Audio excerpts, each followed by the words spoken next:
It's true that every new console needs that one killer title that becomes a system seller to help it hit the huge sales figures needed to really put a console in mainstream attention. The phrase is often thrown around way too much these days in my opinion, but when you think of more retro consoles, I'm sure you can all pretty much pick a single title that was the reason why you wanted to beg your parents to get you that new console. Another point often overlooked these days is the huge amount of games which are instantly available on any new console's launch. With studios clamouring to get games ready for the big launch day, it seems that quality is often overlooked in order to get a game on shelves for those desperate for a new generation experience. Both of these points I feel are one of the biggest changes from modern console gaming and the way that many of us remember retro gaming and our memories of our youth. In the case of the Nintendo 64, simply put, there was a tiny amount of games available at launch for you to be able to experience.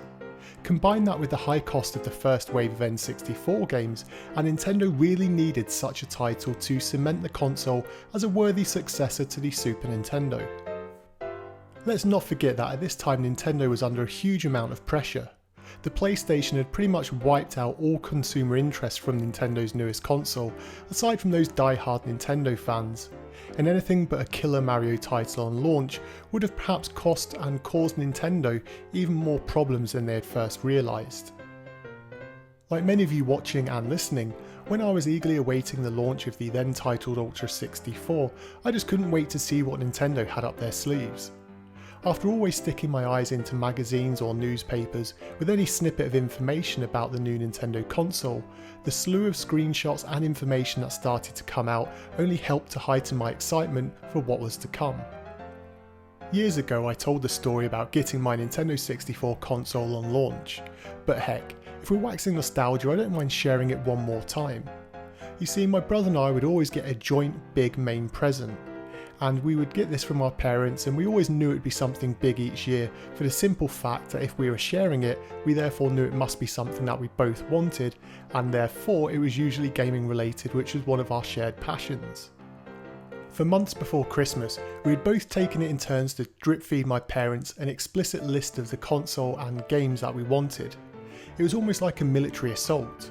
We would plan who would speak to each of our parents, and we would have to decide between ourselves on exactly what games we were going to ask for. That year we both wanted Mario 64 and GoldenEye, but that was a given. So Christmas morning rolls along. Into our excitement, we would always get to open the final big present as the very last present that any of us got to open. That year we did indeed get the Nintendo 64, but the three games we got were Doom 64, FIFA 64 and Shadows of the Empire. We were still naturally very happy, but my dad explained that the store had told him that both Mario 64 and GoldenEye had been sold out for months, and this was years before online shopping was mainstream. We loved playing the console that day, but it wasn't until the following January that by chance my sister was babysitting two local younger kids. They lived a couple of streets away from us. She had told those kids that me and my brother had also gotten the Nintendo 64 for Christmas that year, and they asked if we would like to trade games with them for a few weeks until she visited them again to babysit them. We were expecting them to have terrible games as they were only really young kids for the time, but to our surprise they traded our three games for Super Mario 64, Diddy Kong Racing and Lilac Wars, or Star Fox 64 if you will. Little did I know, but those three games were going to be some of my favourite games of all time. What was also only just realised is what the heck was she giving Doom 64 to some 6-year-old kids, but hey, I guess times are different these days. So that's the story of how I came to play this amazing title, and so in the comments section I'd love to know what your first Nintendo 64 experience was. Anyway, moving on.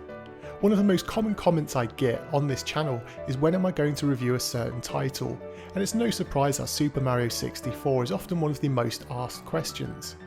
The honest answer is that I've tried many times, but I've always found it terribly difficult to be able to put my words for such a strong title in my lifetime.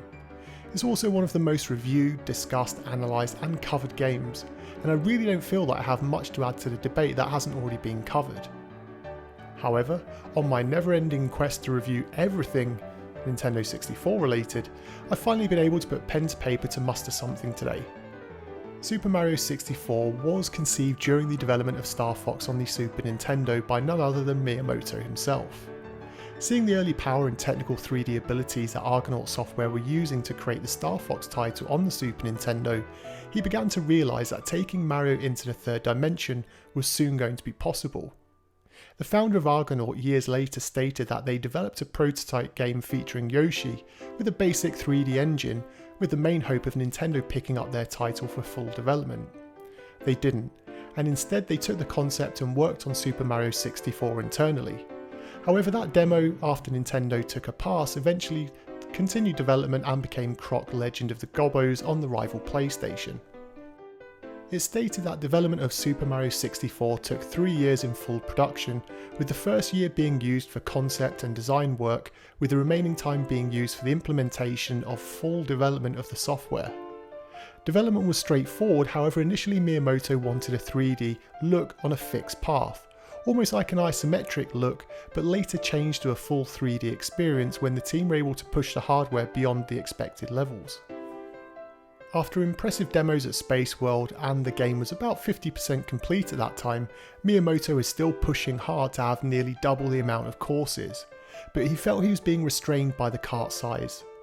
Howard Lincoln stated that the huge decision to push the console and game's release back from Christmas to April the following year was to give Miyamoto more time to try and put as much of his vision into the cart as possible. But it's always been known that there was so much more planned for Super Mario 64. Although this was expected to be added in the Nintendo 64 disk drive add-on, alas, we'll never get to see what else was planned. The final game though can only be described as a masterpiece for its time, and perhaps even to this day. I'll never forget the time when I first turned on the game and was greeted by the huge 3D Mario head which I could pull, stretch, distort to my heart's content. It was something truly unreal for its time, and it was only a taster of the adventure which was to come. Sure, the story's as basic as pretty much every other Mario game, but it's the journey that you'll take which will no doubt have stayed with you forever. The castle, acting as a central hub, is inviting and intriguing at the same time. You could see doors which you couldn't wait to unlock and explore the depths of the dungeons and towers of the highest points. You were free to explore the castle exterior, and you'd find small secret areas which you'd need to learn new skills to reach.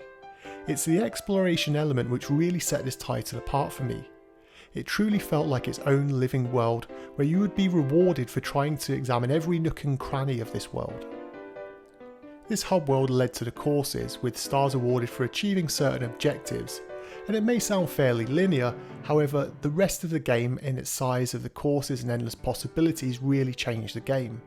And when it comes to exploration, that's another feature that set the game apart, because jumping into each painting, you knew you would be transported into an environment packed with so much creativity, you'd have endless hours of trying to have different fun and tactics and seeing what the game has to offer.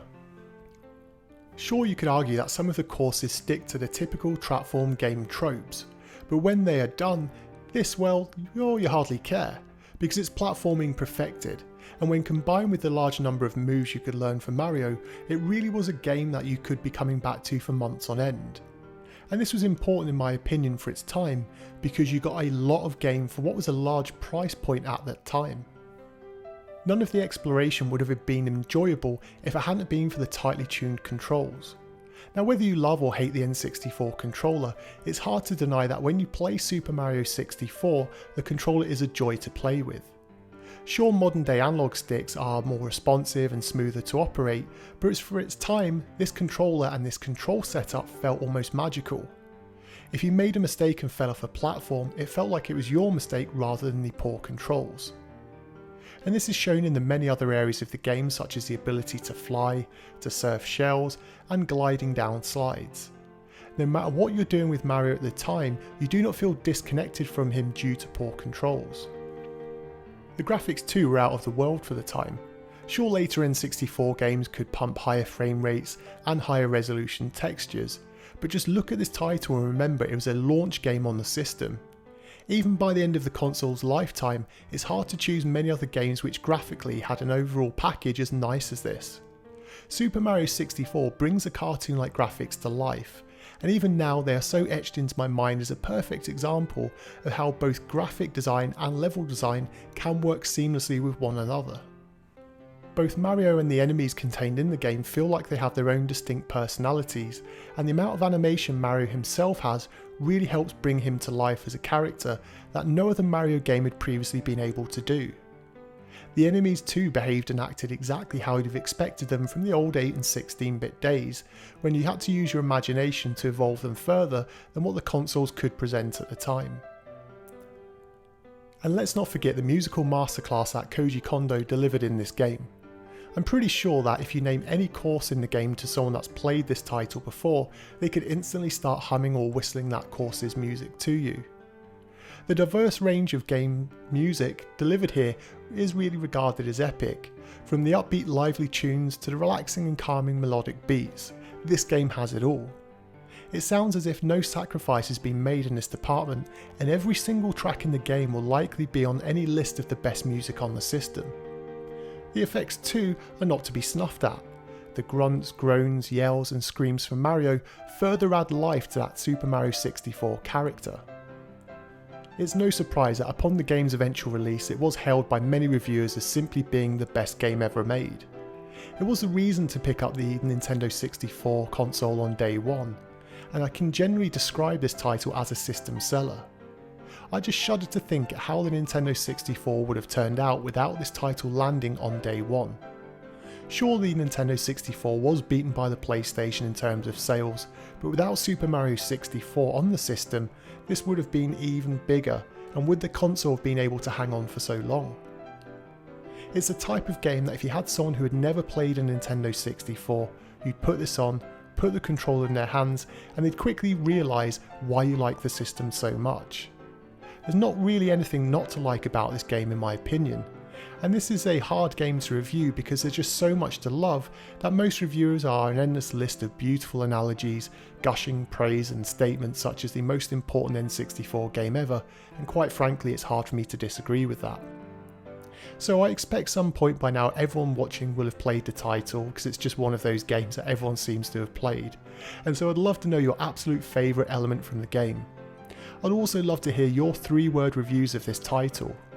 Now, knowing YouTube, I'm sure there will be some of you watching that really didn't get much love out of this title, and so I'd equally love to hear from anyone who's played this game and thinks it's either overrated, or if you don't feel it deserves the high praise it always seems to get. As always, sound off in the comments section down below, and I'll try to join in the discussion as much as possible, and until next time.